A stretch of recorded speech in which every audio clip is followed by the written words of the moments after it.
to my vlog. Good morning mga kameses. Ito naman po tayo. Meron naman po ako ngayong bagong lulutuin. Kung yung nakaraan po ang niluto ko ay kinulubla na bangus. Ngayon naman po ay steak. Yung bangus po gagawin natin steak. Maiba-iba naman po ang ating mga pagluto sa ating mga isda. Hindi naman po tayo nagsasawa. Ano pa mga kameses?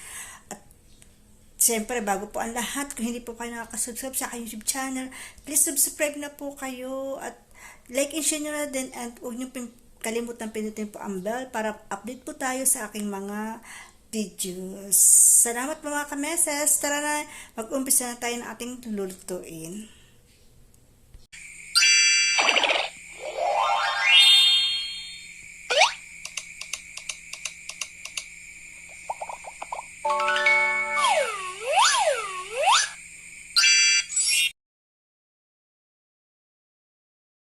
Tapos ito mga kames ang aking mga sangkap sa aking lulutuin.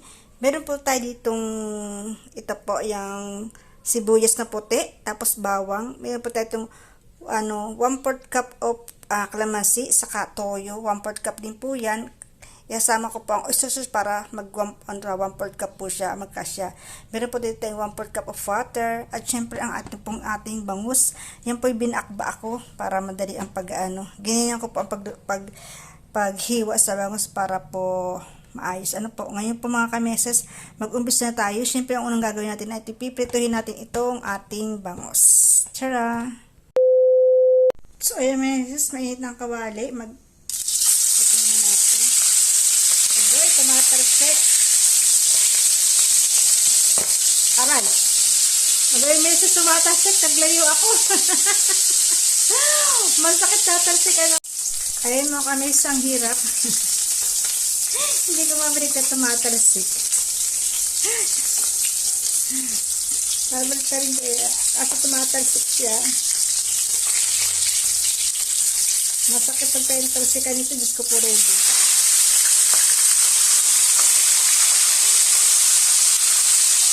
Bakit ka magalit sa akin? Ayun, nabaliktad ko rin.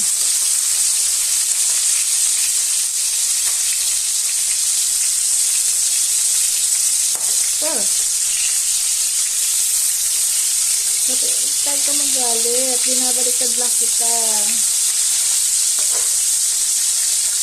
Ayan. Ang layo ko mga kameses. So ay mga kameses, adiin natin. Ay, salamat. Wala nang talsik. Lagyan natin sa pinggan.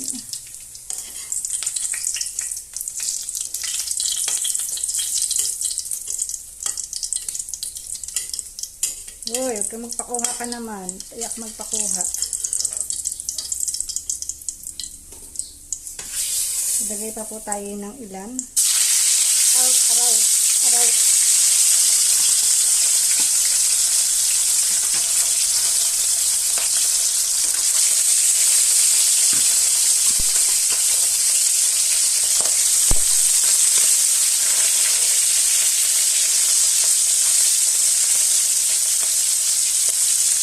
Ayan. O yung mga kameses, atin ang hahawin ulit at wala na. Hindi ko natin nakita yung pagbabalik at tumatapsik talaga. Diyos ko po. Masakit sa braso. Ayan. Ngayon naman po yung ating magigisa naman po. Patayin muna natin kasi babawasan ko yung mantika. Diyan na rin po ako magigisa ng ating sauce. Sige po, antayin po natin. Ayan na mga kameses, umpisa na natin ang ating pagigisa sa ating pinagprituhan. Ito pang ating bawang. Unahin ko na. Haluin lang natin. Sunod na pa ang sibuyas. Ayan po. Hinati ko lang po yung sibuyas sa isang buo. Kasi yung iba, ilagay po natin toppings. Ay mga kames, ilagay po natin ating toyo. Kalamansi. Tubig. Lagyan natin ng pampalasa. Ayun, wala. Mga kames, ang ating pampalasa. Ang aking di mawawalang ginisa mix. Gusto ko po talaga ang ginisa mix kasi tsaka yung paminta. Ang ginisa mix kasi hindi po siya maalat. Hindi kayo mangangamba na baka umalat yung inyong niluluto. Kasi may toyo na nga po. Bisa naglalagay po tayo ng asin. Ito, maglalagay pa tayo ng pampalasang medyo maalat. Medyo mahirapan po tayo magtimpla. Ilagay na rin po natin ating oyster sauce na isang pack.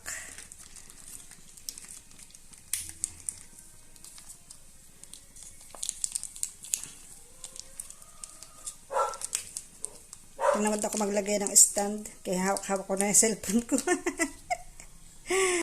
Ayan, hintayin lang po natin kumulo yan. Naluhuliin lang po natin. Ayan, ganyan lang po.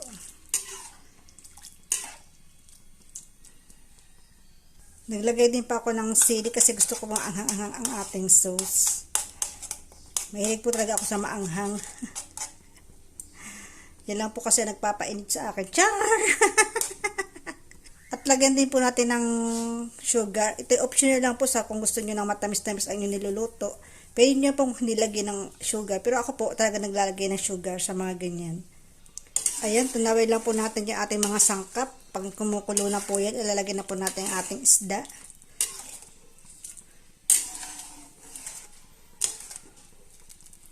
Para malapot-lapot ng konti. Ayan mga kameses, kumukulo na siya. Haluin pa natin ng konti. Ngayon mga kameses, tikman natin yung sauce natin kung tama na ang lasa. Tikman natin kung tama na.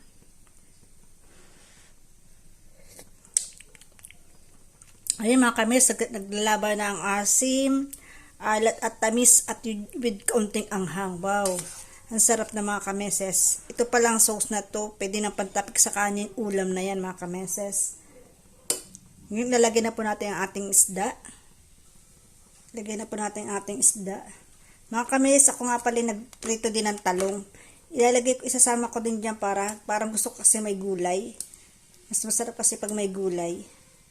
Kaya nagprito na rin ako ng talong kahit hindi nyo na nakita. Nagprito na rin ako dyan ng talong. Ayan mga kameses, ganyan lang siya. Lulubog lang natin yun dyan. Pakukulan natin lang ilang minuto. At yan naman po, luto na yung ating, ating isda.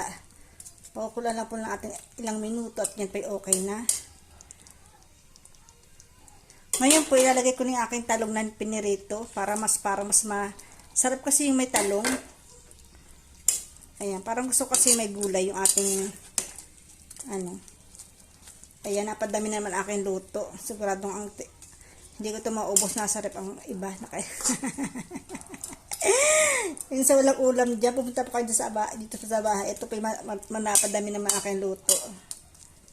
Ayan po. Ganyan lang mga kameses. Siyempre makamis yung ating natirang sibuyas kanina ay ating itatoppings na dyan. Ayan. Diba talagang yung steak na steak yung dating niya. Diba mga kameses? Na yummy. Ayan. Ayan po. Ganyan lang po siya. Diba ang sarap na? Steak na steak yung dating niya. Diba? Oh, diba ang yummy?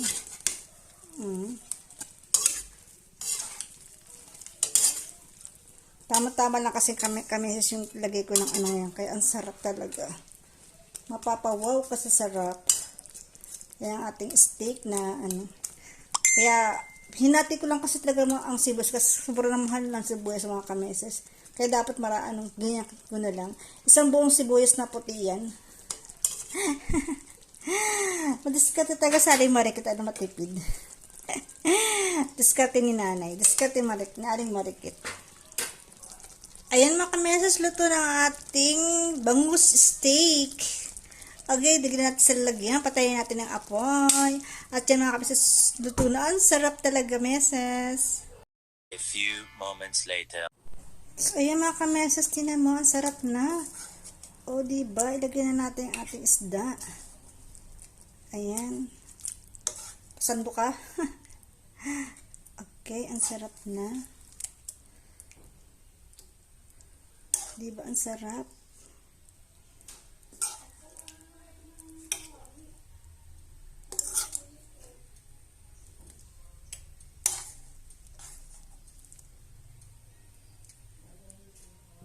Ayun mga kameses, ang sarap na. Ayun mga kameses, o diba ang sarap na ang ating steak. Ayan na, pagkakanin na lang ang kulang mga kameses. O, diba? Ang sarap ng ating bangus steak ni Aling Marikit. Tara na, kakain na tayo.